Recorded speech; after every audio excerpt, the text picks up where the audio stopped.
The deep డైవ్కు మళ్లీ స్వాగతం. నెహ్రూ గారి డిస్కవరీ ఆఫ్ ఇండియా పుస్తకంతో మన ప్రయాణం కొనసాగుతోంది. దీనికి దృశ్యరూపమైన భారత్ ఏక్ ఖోజ్ చూస్తూ ముందుకు వెళ్తున్నాం.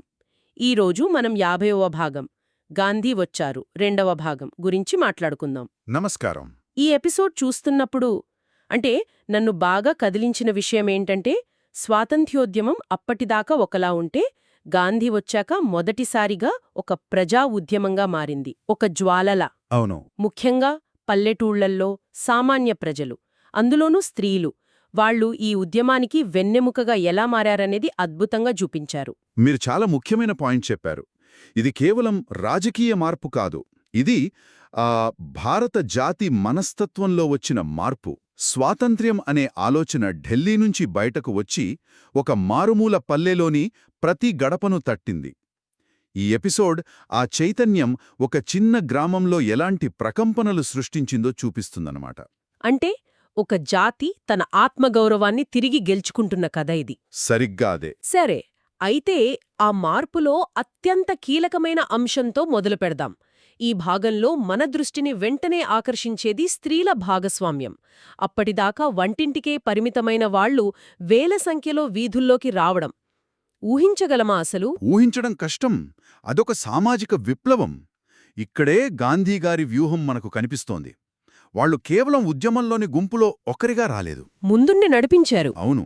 విదేశీ వస్తు దుకాణాలు, కల్లు దుకాణాకు ముందు పికెటింగ్ చేసే బాధ్యతను వారే తీసుకున్నారు. అప్పటిదాకా పోరాటమంటే శారీరక బలం. కాని గాంధీ అహింసా మార్గంతో శారీరకంగా బలహీనులుగా భావించే మహిళలను కూడా సైనికులుగా మార్చారు. ఇది చాలా ఆసక్తికరంగా ఉంది. బ్రిటిష్ వాళ్లు లాఠీలతో కొట్టగలరు, కానీ నిశ్శబ్దంగా నిలబడిన మహిళల సమూహాన్ని ఎలా ఎదుర్కోగలరు? ఇది వాళ్ల నైతిక బలాన్ని దెబ్బతీయడం. అవును, రంగమ్మ పాత్ర చూస్తే ఇది స్పష్టంగా అర్థమవుతుంది. భర్త మూర్తి అరెస్టయ్యాక ఆమె కుంగిపోలేదు, పైగా మరింత బలపడింది. నిజమే. ఆ సేవికా సంఘ్ ఏర్పాటు చేసి మిగతా మహిళలకు ట్రైనింగ్ ఇచ్చే సీన్ అద్భుతం. పోలీసులు కొడితే ఎదురు తిరగకూడదు, పారిపోకూడదు, తలవంచి అక్కడే నిలబడాలి అని ఆమె చెప్పినప్పుడు అది బలహీనత కాదు, ఒక రకమైన మానసిక ధైర్యంలా కనిపిస్తుంది. ఖచ్చితంగా. ఎందుకంటే అహింస అంటే భయం కాదు, ఎదుటివారిలోని మానవత్వాన్ని మేల్కొల్పే ప్రయత్నమది. హింసను హింసతో ఎదుర్కొంటే మీరు కూడా వాళ్లలాగే అయినట్టు. కాని వాళ్ల హింసను ధైర్యంగా భరించినప్పుడు వాళ్ల ఆయుధాలనే నైతికంగా నిర్వీర్యం చేసినట్టు. ఇంకో విషయం గమనించారా? రంగమ్మ స్ఫూర్తి కోసం ఝాన్సీ లక్ష్మీబాయ్, సరోజినీ నాయుడు పేర్లు చెప్తుంది. అవును, వాళ్లు చెయ్యగలిగినప్పుడు మనమెందుకు చెయ్యలేము అని అడుగుతుంది. అది చాలా ముఖ్యం. అంటే వాళ్లు తమను తాము ఆ వీరనారీల వారసత్వాన్ని ముందుకు తీసుకెళ్తున్నవారిగా చూసుకుంటున్నారు. మనం చాటా చీపురు పట్టుకుని కూర్చోవడానికి పుట్టలేదు అనే ఆమె మాట ఆ కాలానికి అది ఒక విప్లవ ప్రకటన. అంటే ఈ ఉద్యమం కేవలం బ్రిటిష్ వాళ్లను పంపించడం గురించే కాదు, సమాజంలోని కట్టుబాట్లను బద్దలు కొట్టడం గురించి కూడా. సరిగ్గా చెప్పారు. అయితే ఈ మార్పును అందరూ ఒప్పుకోలేదు. గ్రామంలోని వ్యతిరేకత కూడా ఉంది. భట్టా అనే పాత్ర. భట్టా. అతన్ని కేవలం బ్రిటిష్ ఏజెంట్ అని కొట్టిపారేయలేం. అతను ఆనాటి యథాతథావాద శక్తులకు ప్రతినిధి. అంటే స్టేటస్ కో. వాళ్లు తమ అధికారాన్ని, హోదాను ఆ పాలన ద్వారానే పొందుతారు. వాళ్లకు స్వాతంత్ర్యం వస్తే భయం. అవును, అతని వాదనలు కూడా చాలా ఆలోచింపజేస్తాయి. ఈ ఆంగ్లేయులు వెళ్ళిపోతే రామరాజ్యం కాదు, రావణరాజ్యం వస్తోంది అంటాడు. మీలాంటి చదువులేని వాళ్లు దేశం గురించి మాట్లాడితే మన సనాతన ధర్మం మట్టిలో కలిసిపోతుంది అని కూడా అంటాడు. అతని మాటల్లో భయం, ఆధిపత్యం రెండూ ఉన్నాయి. అధికారం సామాన్యుల చేతిలోకి వెళ్ళిపోతోందనే భయమది. సరిగ్గా అదే. బ్రిటిష్ వాళ్లు తమ పాలనను కేవలం సైనిక బలంతోనే నిలబెట్టుకోలేదు. సమాజంలోని భట్టా లాంటి జమీందారులు, సంపన్న వర్గాల మద్దతుతోనే కొనసాగించారు. అంటే స్వాతంత్ర్యోద్యమం ఒకేసారి 2 యుద్ధాలు చేయాల్సి వచ్చింది. అవును. ఒకటి బయటి శత్రువుతో, ఇంకొకటి దేశంలోని ఈ అంతర్గత శక్తులతో. ఈ అంతర్గత సంఘర్షణ నడుస్తుండగానే ఒక వార్త వస్తుంది.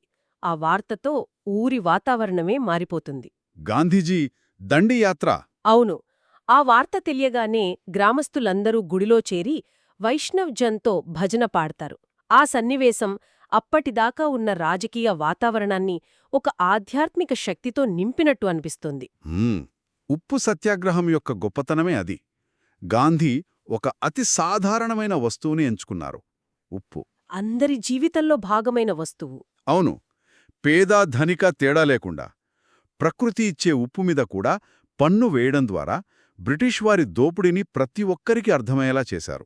అది కేవలం పన్నుకు వ్యతిరేకంగా జరిగిన పోరాటం కాదు, అది మన ఆత్మగౌరవానికి సంబంధించిన పోరాటం. అందుకే అది ఒక ధర్మయుద్ధంలా మారింది. ఖచ్చితంగా. ఆ స్ఫూర్తితోనే గ్రామస్తులు ఒక పెద్ద నిర్ణయం తీసుకుంటారు.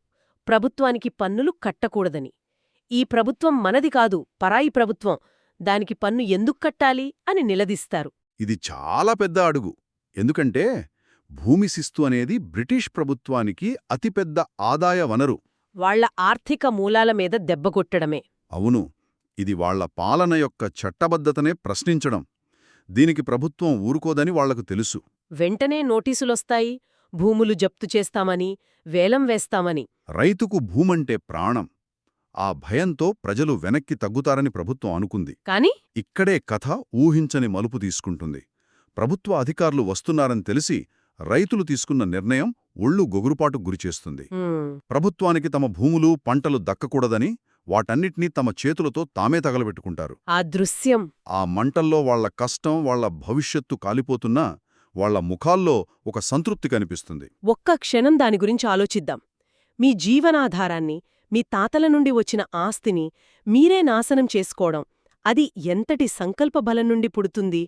అది కేవలం ఆస్తిని నాశనం చేసుకోవడం కాదు. అది ఒక ప్రకటన.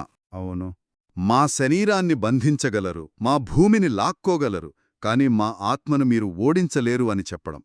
మా శ్రమ ఫలాన్ని మేము బానిసలుగా మీకు అప్పగించం అని బ్రిటిష్ సామ్రాజ్యానికి ముఖం మీద కొట్టినట్లు చెప్పడం. బానిసత్వంలో బతకడం కన్నా ఇదే మేలని వాళ్లు నిరూపించారు. సరిగ్గా. ఆ తర్వాత ఊరంతా ఖాళీ అవుతుంది. తమ ఇళ్లను, సర్వస్వాన్ని వదిలేసి పక్కనే ఉన్న కాశీపుర గ్రామానికి వలస వెళ్ళిపోతారు. కొంతకాలం తర్వాత గాంధీ ఇర్విన్ ఒప్పందం జరిగి ఖైదీలందరూ విడుదలవుతారు. కాని జైల్నుండి విడుదలైన మూర్తి మాత్రం ఈ ఒప్పందంతో సంతోషంగా లేడు. ఇది ఉద్యమంలోని మరో కోణాన్ని చూపిస్తుంది. మూర్తిలాంటి యువకులు దీని ఒక రాజీగా, వెన్నుపోటుగా చూశారు. అవును, ఈ ఎర్రమూతి కోతులు గాంధీని మోసం చేశాయి అని ఆక్రోశిస్తాడు. ప్రజలు ఇన్ని త్యాగాలు చేసింది ఒక ఒప్పందం కోసం కాదు, సంపూర్ణ స్వాతంత్ర్యం కోసం అని వారి వాదన. అంటే ఉద్యమంలో కూడా భిన్న దృక్కోణాలు ఉన్నాయన్నమాట. ఖచ్చితంగా. ఏ పెద్ద ఉద్యమంలోనైనా ఇలాంటి సైద్ధాంతిక ఘర్షణలు ఉంటాయి. గాంధీ దీన్ని ఒక ముందడుగుగా భావించుండొచ్చు.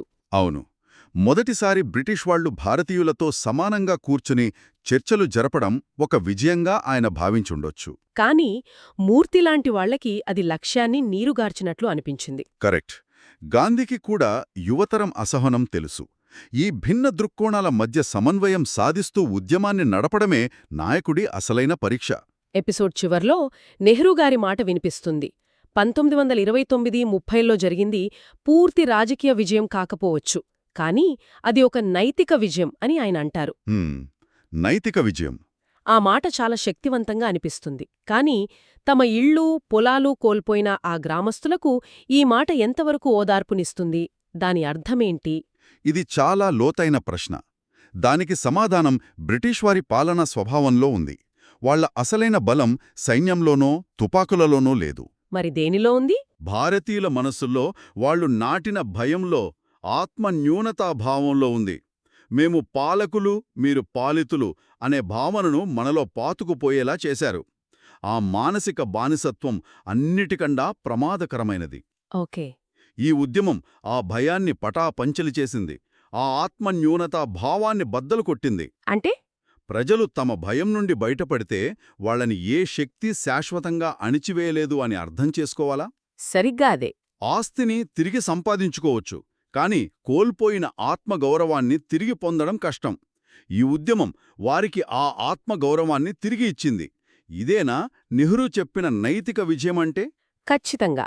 ఆ నైతిక విజయమే భవిష్యత్లో రాబోయే సంపూర్ణ స్వాతంత్ర్యానికి పునాది వేసింది. గ్రామస్తులు తమ పొలాలను తగలబెట్టుకున్నప్పుడు వాళ్లు భౌతికంగా సర్వస్వం కోల్పోయారు, కాని మానసికంగా వాళ్లు స్వేచ్ఛను పొందారు. వాళ్లు విజయం సాధించారు ఆ క్షణంలోనే. అవును, ఆ విజయమే అసలైనది. కాబట్టి ఈ 50వ భాగం మనకు చెప్పేది ఏంటంటే, స్వాతంత్ర్య పోరాటం అనేది కేవలం చరిత్ర పుస్తకాల్లోని తేదీలు, ఒప్పందాలు కాదు. అది రంగమ్మ, మూర్తిలాంటి ఎందరో సామాన్యుల త్యాగాల ఘాత. దేశం కోసం సర్వస్వాన్ని అర్పించిన పేర్లు కూడా తెలియని ఎందరో వీరుల కథ. ముఖ్యంగా స్త్రీశక్తి మేల్కొన్నప్పుడు అది ఎలాంటి అద్భుతాలు చేయగలదో నిరూపించిన కథ. ఈ చర్చను ముగిస్తూ ఒక ఆలోచనతో వదిలివెళ్తున్నాను. చెప్పండి.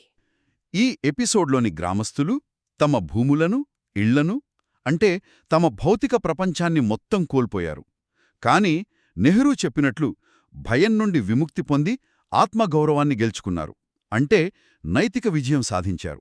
ఇప్పుడు ప్రశ్నేంటంటే, ఏదైనా ఒక పెద్ద పోరాటంలో భౌతిక నష్టానికి, నైతిక విజయానికి మధ్య ఉన్న సంబంధమేమిటి?